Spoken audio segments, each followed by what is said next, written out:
Baik, bismillahirrahmanirrahim. Assalamualaikum warahmatullahi wabarakatuh. Waalaikumsalam warahmatullahi wabarakatuh. Baik, bagaimana kabarnya semua adik-adik? Baik, Kak. Alhamdulillah. Baik, Kak. Baik, kali ini kakak akan membawakan materi bimbingan klasikal. Nah, sebelum itu saya minta dari relawan dari salah satu kalian untuk memimpin doa pada bimbingan klasikal kali ini. Apakah ada yang bersedia? Saya Ibu. Ya, silahkan adik Atia. Baik, teman-teman, sebelum kita memulai layanan BK klasikal ini, ada baiknya kita berdoa menurut agama dan kepercayaan masing-masing. Doa dimulai. Selesai. Baik, terima kasih untuk adik Atia yang sudah memimpin doa kita pada kali ini. Nah, selanjutnya, sebelum itu, perkenalkan nama kakak Fauzia Fania. Kali ini akan membawakan layanan bimbingan klasikal untuk adik-adik sekalian.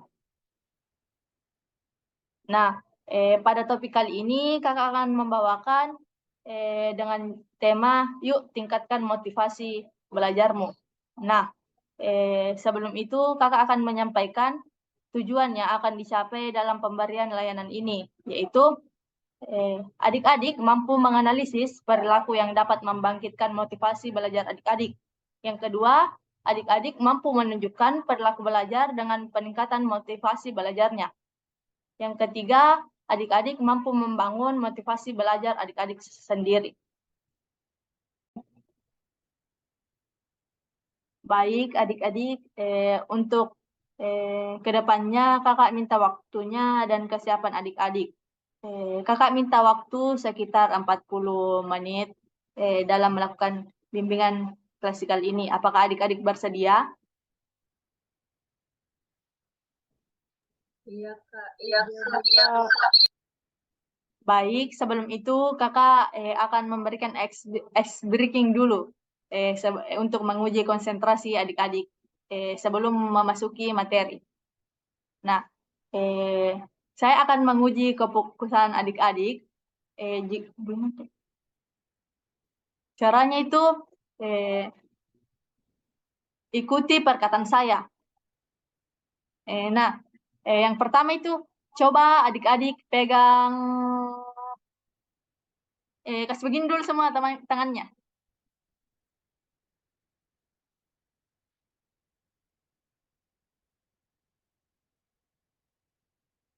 Coba adik-adik semua pegang telinga. Telinga. Lagi. Coba adik-adik pegang gigi.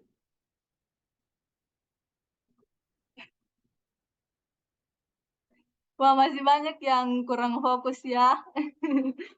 Ya, sekali lagi. Coba adik-adik pegang kepala.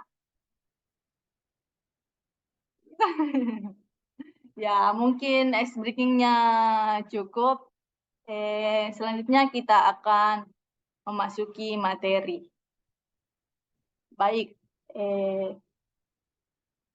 Kalau begitu saya izin share screen-nya.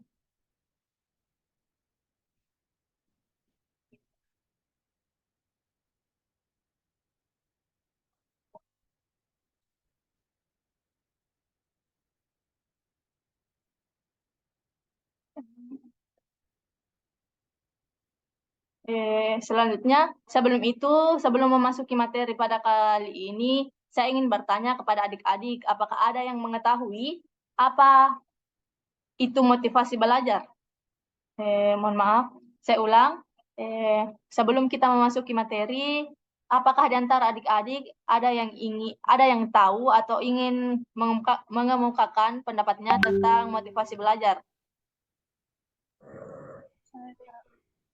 Iya, kepada adik Saskia, saya persilahkan.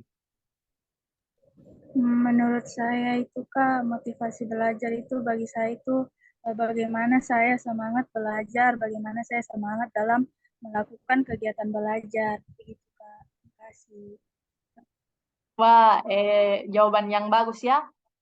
Untuk adik-adik yang lain, apakah masih ada? Oh iya, kepada adik Hasanunisa, saya persilahkan.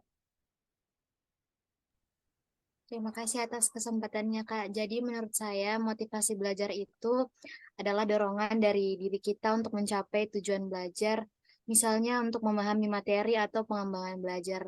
Nah, nanti dengan adanya motivasi ini, kita akan senantiasa semangat untuk terus belajar tanpa ada paksaan dari pihak manapun. Mungkin itu saja, Kak. Terima kasih. Ya, jawabannya sangat bagus ya. Jadi, itu tadi yang disampaikan beberapa tentang pengertian motivasi belajar. Nah, selanjutnya kita akan memasuki materi.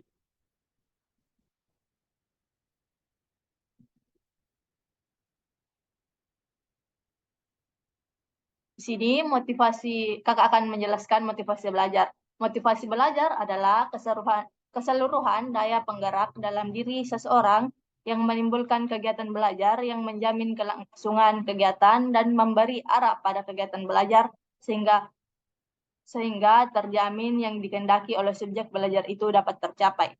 Nah, tentunya saat belajar kita harus mempunyai motivasi belajar karena motivasi belajar ini sebagai penggerak atau ajakan untuk melakukan hal tersebut. Adapun jika kita tidak memiliki motivasi belajar, pastinya kita akan merasa malas ataupun tidak ada gairah untuk belajar. Nah, selanjutnya materi selanjutnya itu ada faktor-faktor yang mempengaruhi motivasi belajar siswa. Nah, yang pertama itu ada kemauan siswa.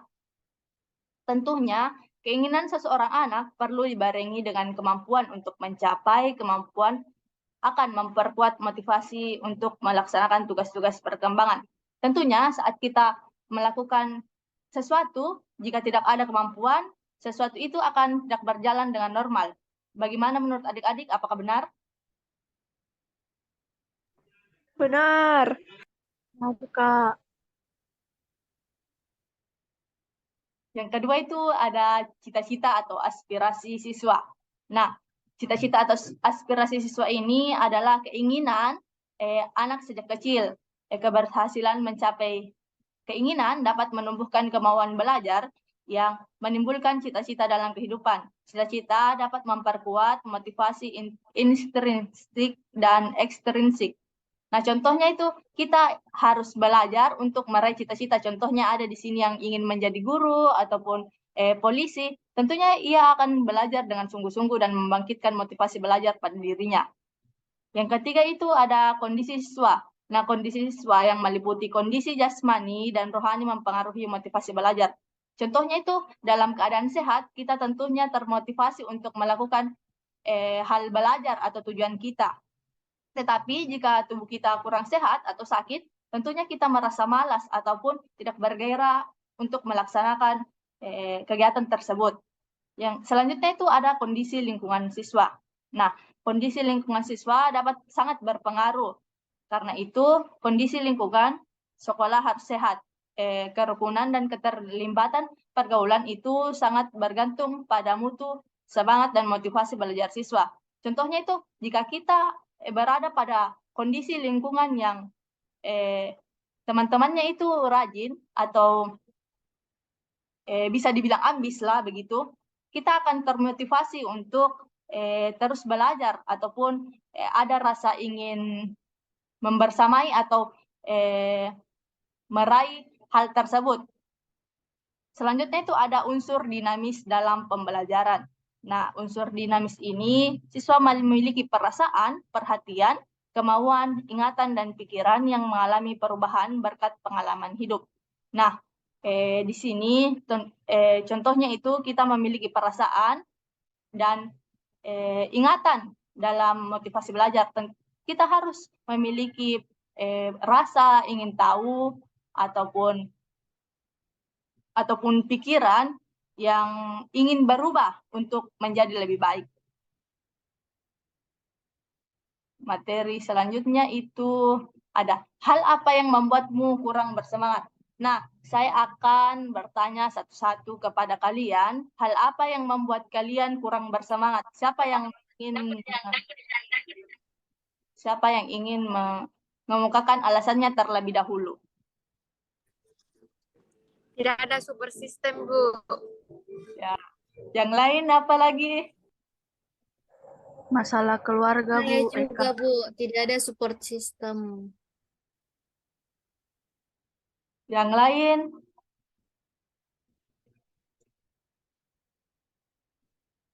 Nah, ini yang membuat kurang bersemangat ini, yang menurunkan motivasi kita. Tentunya adanya peningkatan motivasi yang membuat kita bersemangat untuk mengerjakan tugas.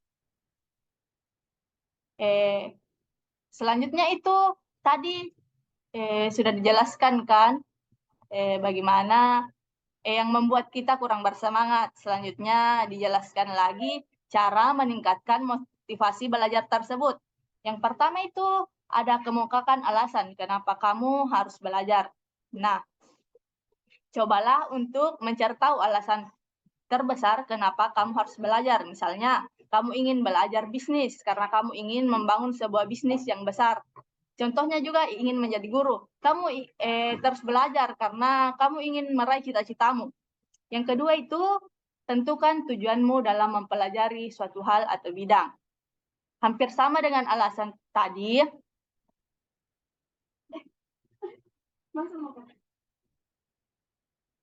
Tapi tujuan ini lebih spesifik lagi. Kamu harus tahu apa tujuan yang pasti untuk mempelajari suatu hal.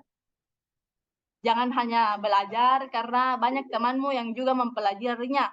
Tapi kamu harus tahu apa tujuanmu mempelajari hal tersebut. Yang ketiga itu, berikan sugesti positif untuk diri sendiri. Nah, cara yang satu ini cukup efektif karena jika kita menanamkan jiwa positif ke dalam diri kita tentunya akan termotivasi untuk belajar. Kita memberikan sugesti yang positif pada diri kita, meningkatkan dan perlahan akan membuat mindset kita menjadi lebih positif lagi dan memandang belajar ini adalah kegiatan yang seru. Selanjutnya itu, buatlah manajemen waktu yang baik untuk belajar. Nah, poin ini juga penting karena jika kita adalah orang yang termasuk banyak kesibukan, kita akan kemungkinan memiliki motivasi belajar yang rendah karena terlalu sibuk dengan kegiatan lain, sehingga pikiran dan fisik kita tidak siap atau tidak cukup menerima materi pelajaran. Selanjutnya itu, gunakan cara yang nyaman untuk kamu bisa belajar dengan baik. Mungkin saja tingkat motivasi belajarmu rendah karena kamu belum menemukan cara yang nyaman untuk bisa belajar dengan yang baik. Contohnya itu, jika kita membaca buku, kita harus membaca di cahaya yang cukup terang, karena jika cahaya itu kurang terang, maka kita akan lebih cepat mengantuk. Selanjutnya itu ada lakukan secara perlahan dan konsisten. Nah, ini adalah tahap akhir. Jika kita melakukan 5 cara di atas dengan perlahan dan konsisten, tentunya itu akan mendapatkan hasil yang cepat untuk kita. Materi selanjutnya itu adalah fungsi motivasi. Nah, di sini dalam motivasi juga penting dalam membentuk seberapa besar minat belajar siswa. Motivasi berpengaruh seberapa banyak siswa akan mempelajari suatu kegiatan pembelajaran. Nah, contohnya itu, jika kita termotivasi atau ada kemauan dari diri kita sendiri, kita akan berusaha untuk belajar ataupun meraih hal tersebut. Yang pertama itu fungsi motivasi, mendorong timbulnya tingkah laku atau perbuatan. Tanpa motivasi tidak akan timbul suatu perbuatan, misalnya belajar. Yang kedua itu motivasi berfungsi sebagai pengarah. Artinya itu untuk mencapai tujuan yang diinginkan. Yang ketiga, motivasi berfungsi sebagai penggerak. Artinya, menggerakkan tingkah laku seseorang. Besar kecilnya motivasi akan menemukan cepat dan lambatnya suatu pekerjaan. Kita tentu, jika kita melakukan sesuatu dan tidak ada motivasi, kita itu akan merasa malas. Tidak ada motivasi dalam diri kita, kita tentunya akan bergerak atau melakukan tingkah laku tersebut, walaupun cepat atau lambat, tetapi pastinya kita akan konsisten melakukan hal tersebut. Selanjutnya, saya akan menayangkan ada sebuah video tentang bagaimana sikap kita dalam belajar.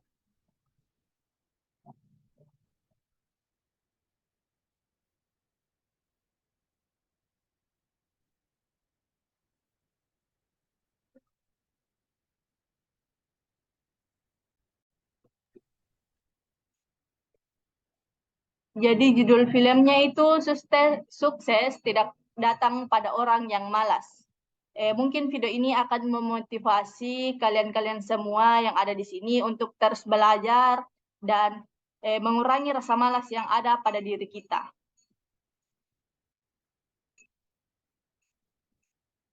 Apakah suaranya terdengar? Belajar merupakan suatu hal yang sangat penting bagi kehidupan manusia, sehingganya perlu adanya pendidikan untuk tempat mencari ilmu pengetahuan. Dalam pendidikan, belajar merupakan keseluruhan proses. Sudah, Mi. Apakah adik-adik, apakah suaranya sudah terdengar? Terdengar. Iya, Ibu, dengar dengan jelas. Proses kegiatan inti. Belajar adalah proses orang yang mencoba untuk mendapatkan perubahan perilaku secara keseluruhan sebagai hasil dari pengalaman individu itu sendiri dalam interaksi dengan lingkungan. Namun, tidak dengan siswa yang satu ini.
Mir, bangun.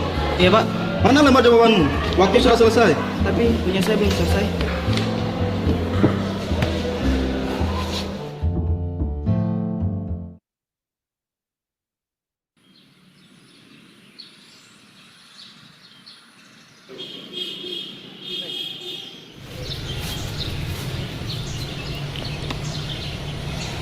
Kamu kenapa? Saat ulangan harian tadi, aku tidak bisa menjawabnya dengan benar.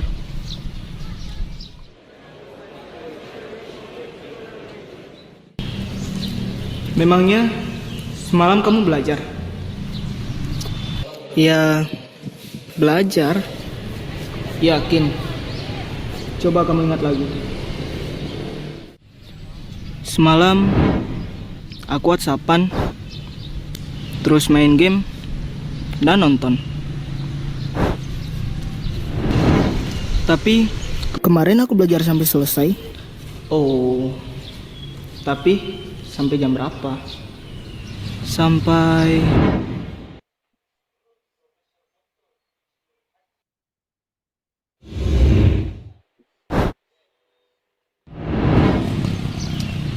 subuh. Iya ya, harusnya aku. Hal sekecil apapun itu janganlah dianggap remeh, termasuk dalam hal belajar. Karena sukses tidak akan diberikan begitu saja kepada orang yang malas. Sukses itu harus diperjuangkan. Memperjuangkannya dengan cara menciptakan kondisi belajar yang baik, mengatur waktu belajar dengan tepat, serta menyelesaikan segala tugas-tugas dan pekerjaan dengan cepat. Karena belajar memperluas wawasan tentang ilmu pengetahuan. Seperti yang dikatakan oleh Mahatma Gandhi, hiduplah seolah engkau mati besok, belajarlah seolah engkau hidup selamanya. Umur seseorang tak ada yang tahu, namun terus belajar adalah kewajiban. Karena sukses kamu, ya tergantung usahamu.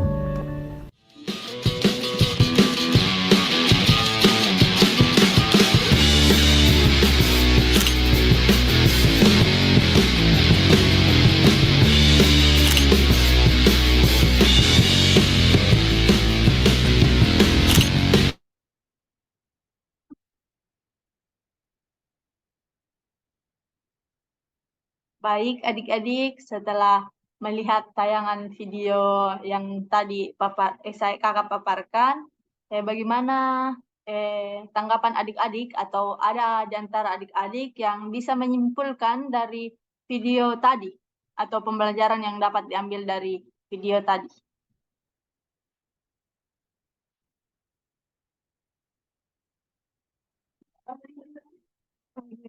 Oke.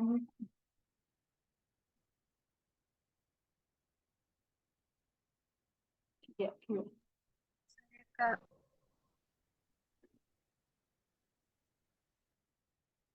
Ya, silahkan adik Saskia. Dari video yang kakak tampilkan tadi dan saya lihat bahwa pentingnya itu kita belajar dan memiliki motivasi belajar supaya kita bisa mengerjakan misalnya tugas-tugas kita, ulangan kita, agar kita bisa paham dengan materi-materi kita, begitu.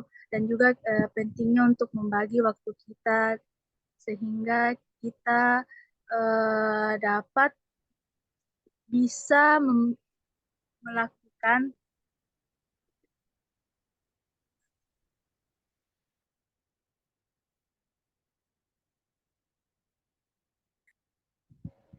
tadi mohon maaf, pentingnya dalam membagi waktu kita juga kita tidak boleh bermalas-malasan dalam melakukan satu hal baik.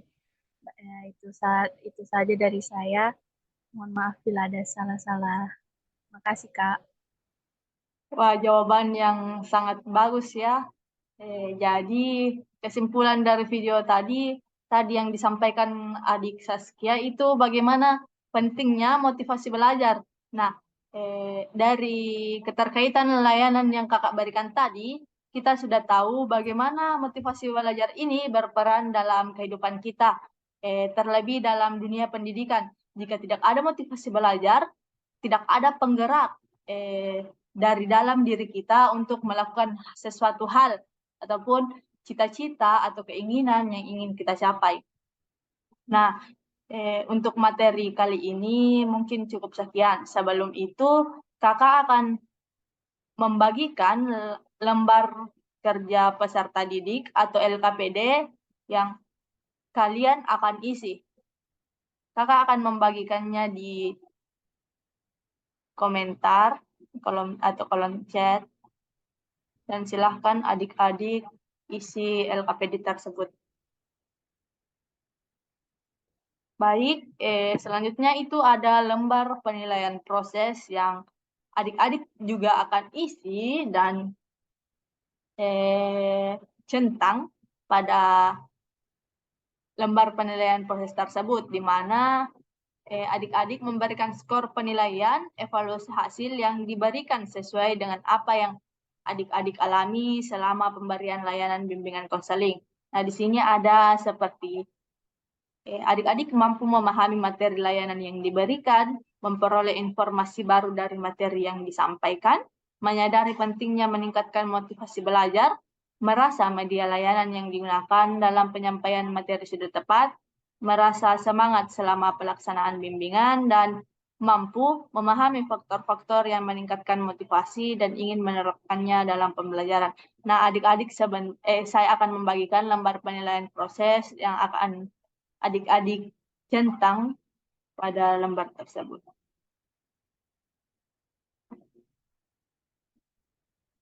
Mungkin cukup sekian layanan bimbingan klasikal pada kesempatan kali ini yang kakak bawakan. Mohon maaf jika banyak kekurangan, dan terima kasih atas waktunya adik-adik sekalian, dan kakak akhiri dengan ucapan wabillahi taufiq wal hidayah. Wassalamualaikum warahmatullahi wabarakatuh. Waalaikumsalam warahmatullahi wabarakatuh.